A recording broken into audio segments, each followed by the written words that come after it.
Hello everyone, Inventor719 here, and in today's video I'm going to be showing you a free way to make your airsoft or pellet gun faster.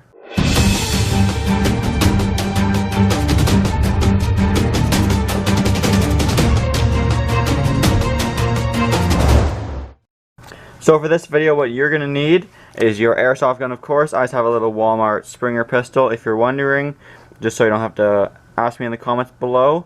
This one's called the Colt Double Eagle Series 90. Used it in my last video actually, where I plasti dipped it black. As you can see, I took off the top part because it looks kind of cool. If you haven't seen that video, go check it out. Anyway, you're also going to need some screwdrivers. I have a flathead and a Phillips. Depends on your type of gun, basically just to take it apart. You're also going to need a vise or something like a clamp. Airsoft BBs, and you won't need this, but I have a chronograph which basically measures the feet per second or the FPS of your gun, just to prove that this actually works. So quickly before going ahead and doing the mod, I loaded up the magazine and I'm going to take 5 shots through my chronograph to get an average reading of what this gun is shooting so we can compare afterwards. So here we go, taking 5 random shots. That was 209.2 feet per second. You might just be able to see that there. 209.2. Pretty quick little spring airsoft gun. Let's take a few more shots. Air again. I got 210 on the dot.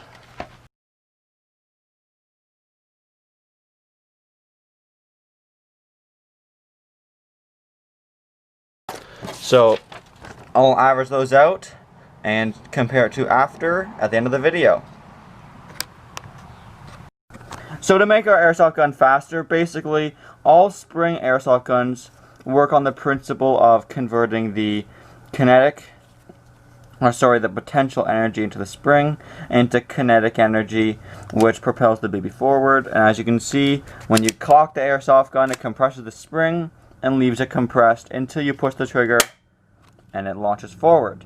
Now basically, the more compressed this spring will get, the more potential energy it has, which is converted to kinetic energy when the trigger is pulled, and thus it should fire faster. So to do this mod, we're going to basically start taking apart our gun here, which is where the screwdriver comes in handy. Most guns will have a pin above the trigger where you can push through, just like that. You can probably use your hands, but that was easier. And then by pulling forward on the top, the slide of the gun, you should just be able to move the handle aside, and we can start looking at the underside of the gun. As you can see, there's the spring. This is, I think, the loading mechanism. But all we care about for this video is the spring. And now we're going to work on getting that out. So to get out the spring on this specific model, there's 2 little screws at the back here. So I'm going to go ahead and undo those. Just 2 little Phillips screws. Make sure not to lose them. And I'm expecting, as you can see, there's nothing stopping this from popping outwards for the spring to push it out. So I'm going to put my thumb over here. Always a good idea. Okay, I was wrong. It didn't just pop out, but let's see if with a little force we can get it to come out.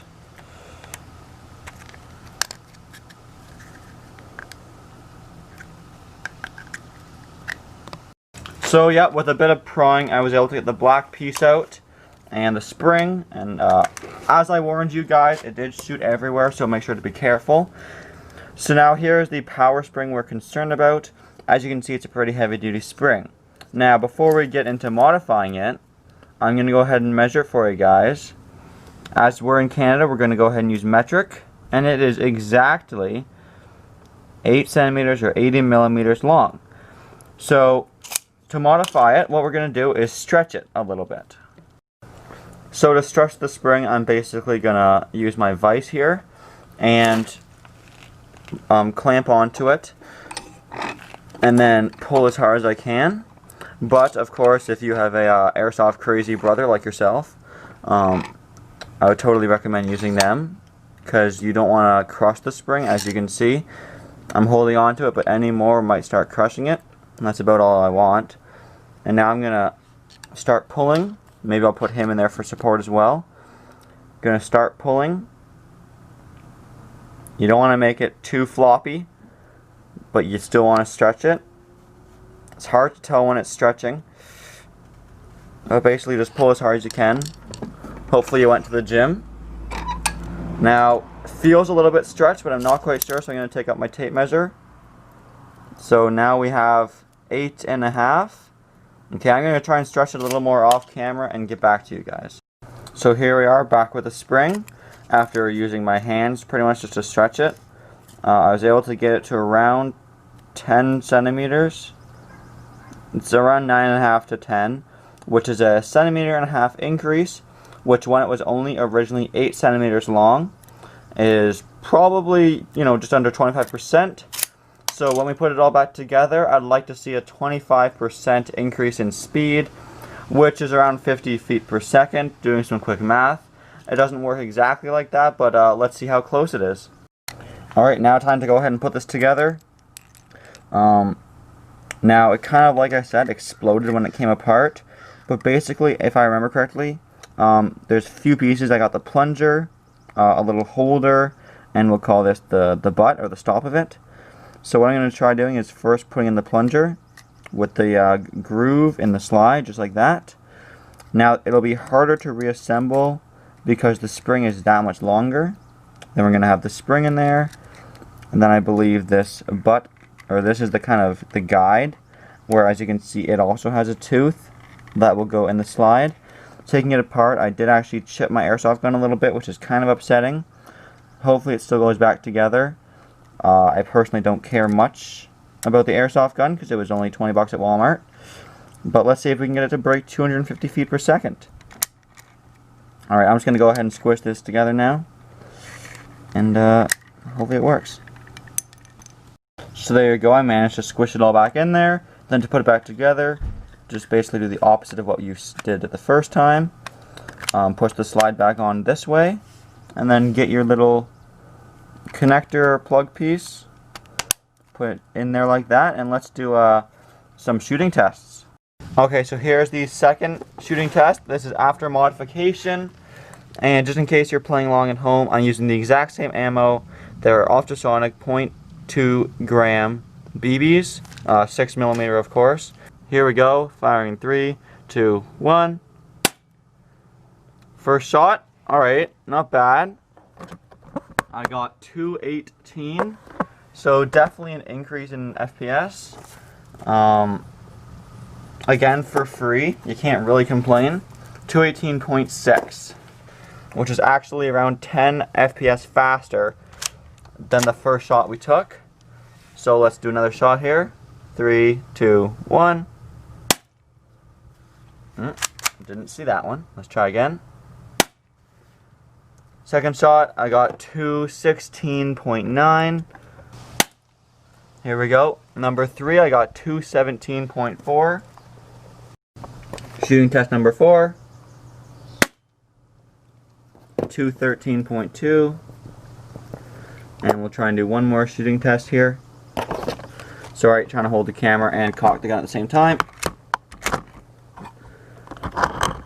Alright, test number 5.